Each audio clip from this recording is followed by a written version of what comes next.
Hello students, welcome to our today's class. Today we are going to see the Introduction to Language and Linguistics, and I am Dr. Renuka Devi from the PG and Research Department of English, Shisharda College for Women.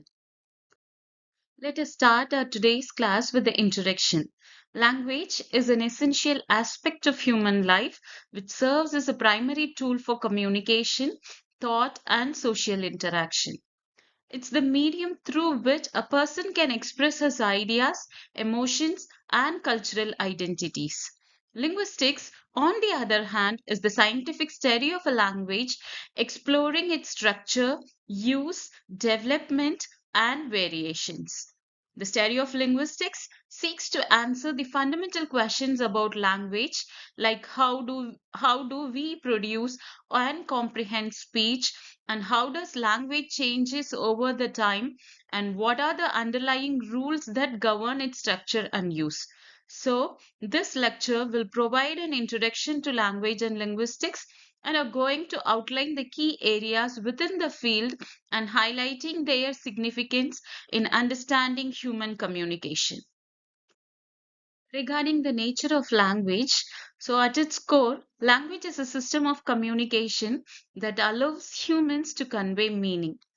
It consists of sounds, words, sentences, and larger structures that are used to communicate thoughts, emotions, and information. Language is unique to humans, and while animals can communicate, their communication systems are not as complex or symbolic as human languages. Human languages can express abstract ideas, hypothetical situations, and even past or future events, make them incredibly versatile and powerful tools for communication.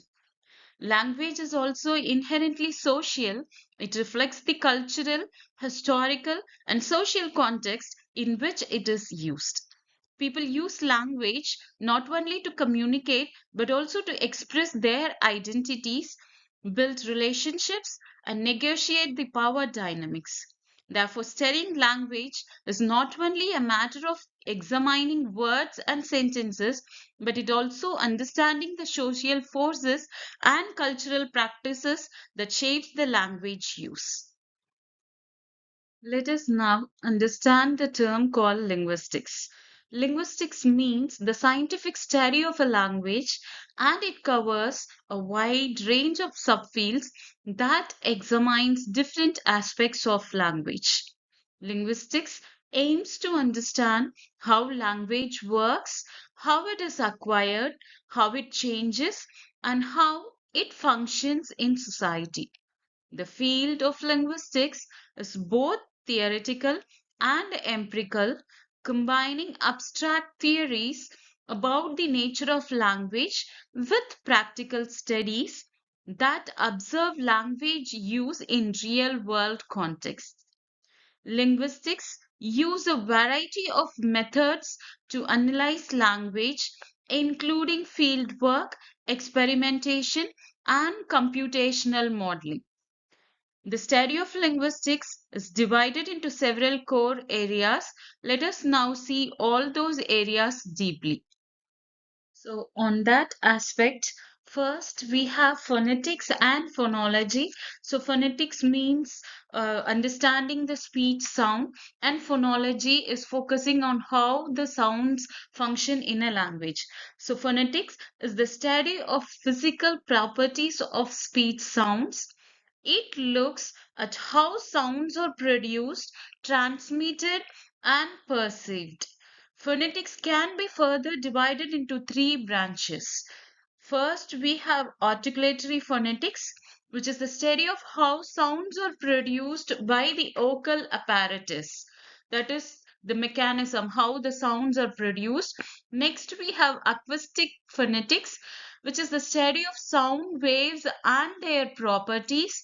And we have auditory phonetics, which is the study of how sounds are perceived or received by the ear and brain. Phonology, on the other hand, focuses on how sounds function in a particular language. While phonetics deals with the physical characteristics of sounds, Phonology is concerned with the abstract cognitive representation of sounds and their patterns within a language. For example, phonology explains why certain sound combinations are permissible in some languages but not in other, such as the absence of the sounds like n and g, that is at the beginning of words in English. So we have this sound at the end of English words like sing, thing, ring, but we don't have this sound at the beginning of English words. So next we have morphology and syntax. While morphology is concerned with the structure of words, syntax is concerned with the structure of sentence. Morphology is the study of the internal structure of words. It examines how words are formed by combining smaller units of meaning called morphemes. For example, the word unhappiness consists of three morphemes: and a prefix which means not, happy, the root or base word, and ness, a suffix that turns an adjective happy into a noun. Morphologists study how these morphemes combine to create different words as well as the rules governing their arrangement. So, morphology is with creating new words by adding a meaningful morpheme. We have plural formation by adding suffix yes, we can create a plural morpheme.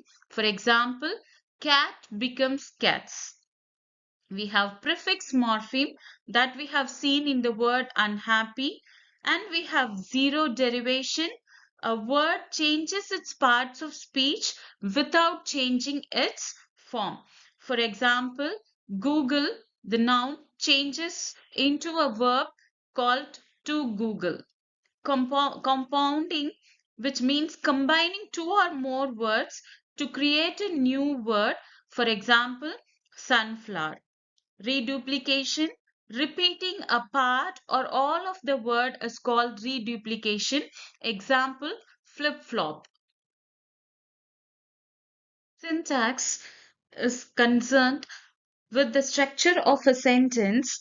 It examines how words are arranged to form phrases and sentences according to a set of grammatical rules. Syntax is responsible for determining word order, arrangement, and hierarchical structure of a sentence.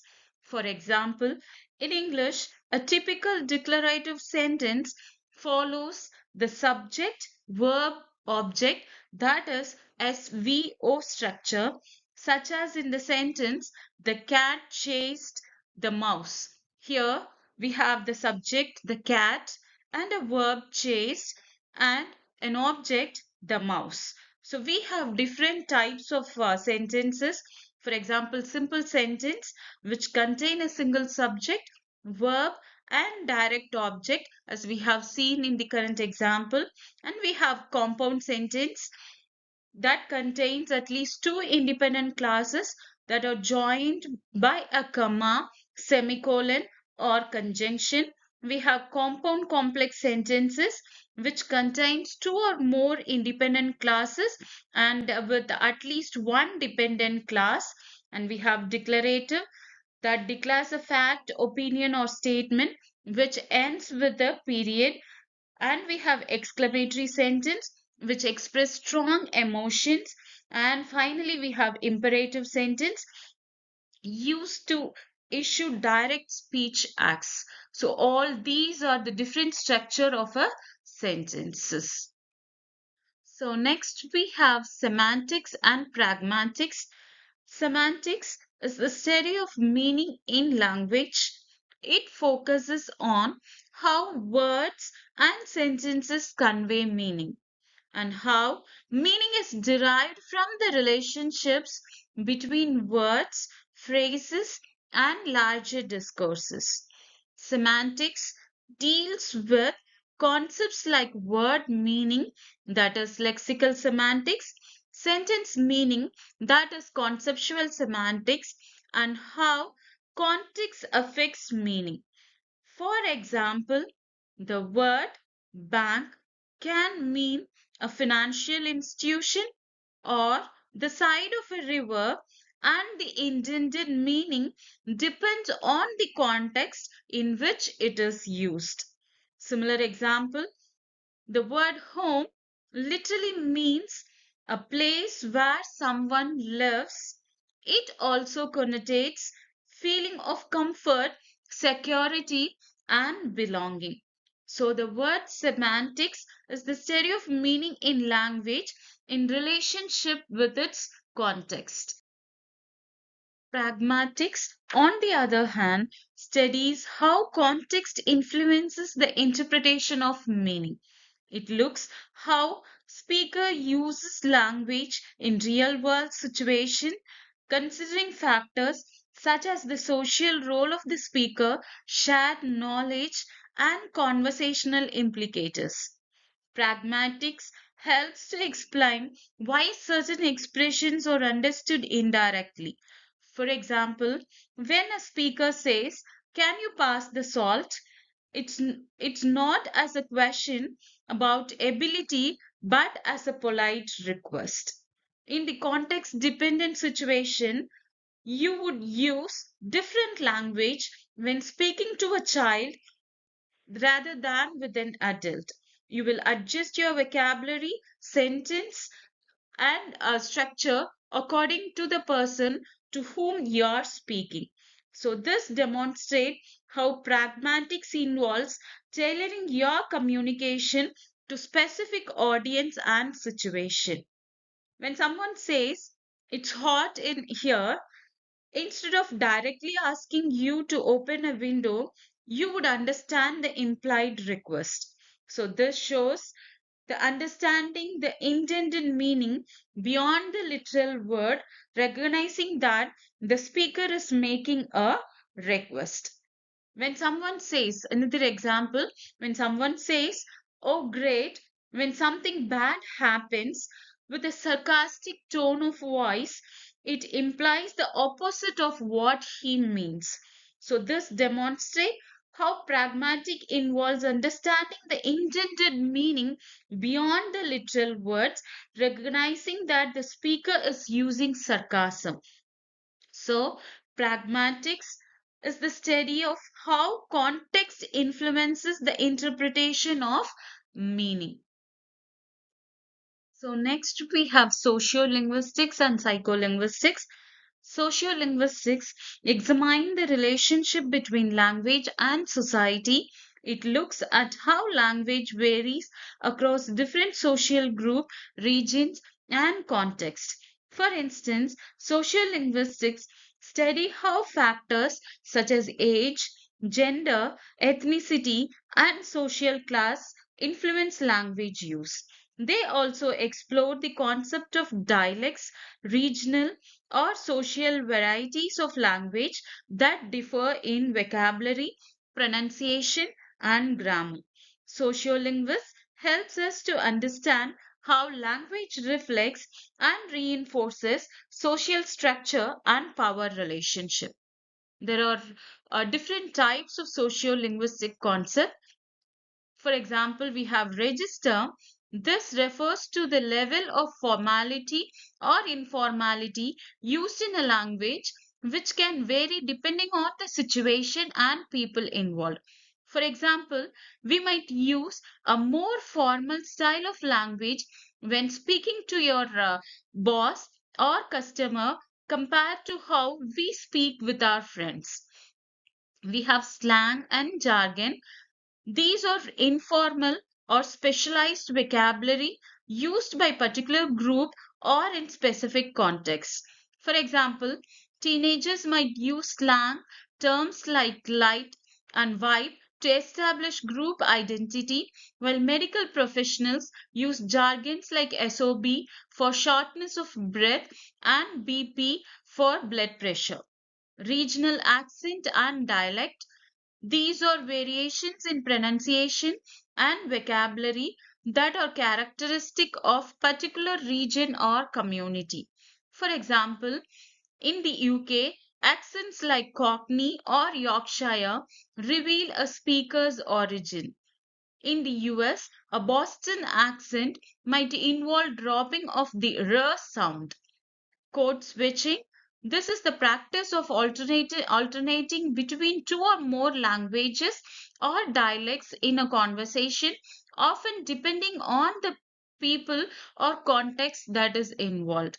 For example, a person might switch from English to a regional language when speaking with a familiar member who is more comfortable with their native language. We have speech communication. These are groups of people who share a common language or language variety and who interact with each other regularly. For example, a family, a group of friends, a community in a specific region can be considered a speech community. Psycholinguistics, on the other hand, is the study of cognitive process involved in language production, comprehension, and acquisition. Psycholinguists investigate how the brain processes spoken and written language and how people learn languages and how language production and comprehension occur in real time. They also examine language disorders like aphasia to understand the cognitive mechanism behind language use. So there are different type of psycholinguistics. First, we have language comprehension. This involves understanding the meaning of spoken or written words, sentences, and longer text. Example, how we process and understand the meaning of a sentence like the cat sat on the mat.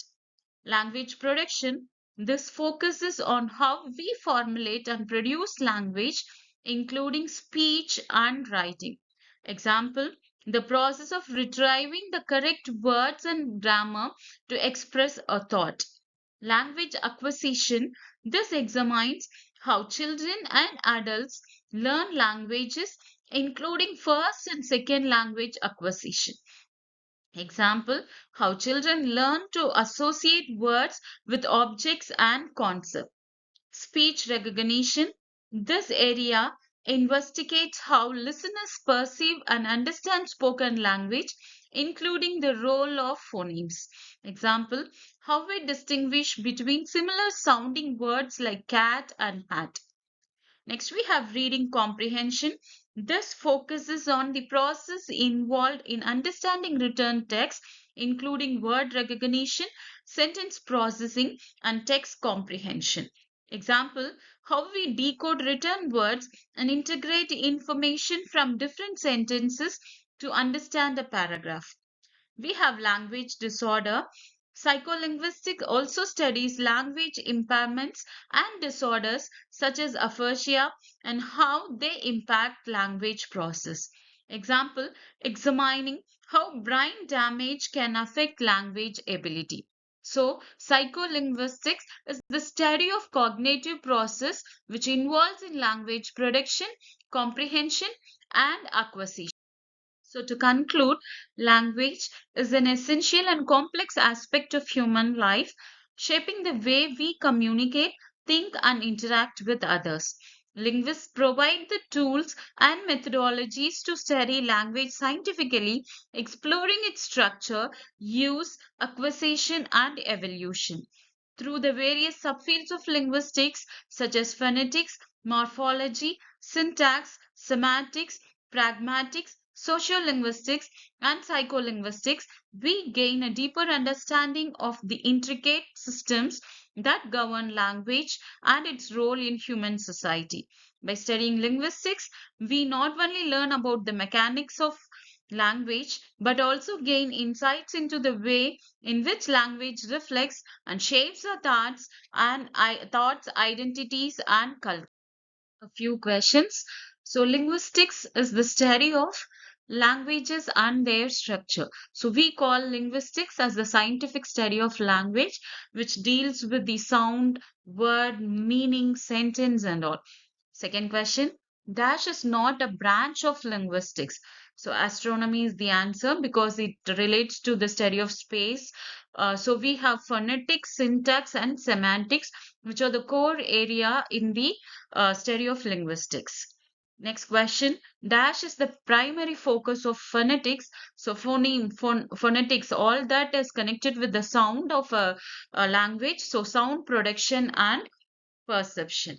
So next we have the smallest unit of meaning in language is called morpheme. So morpheme is the answer because it's the smallest meaningful unit in a language.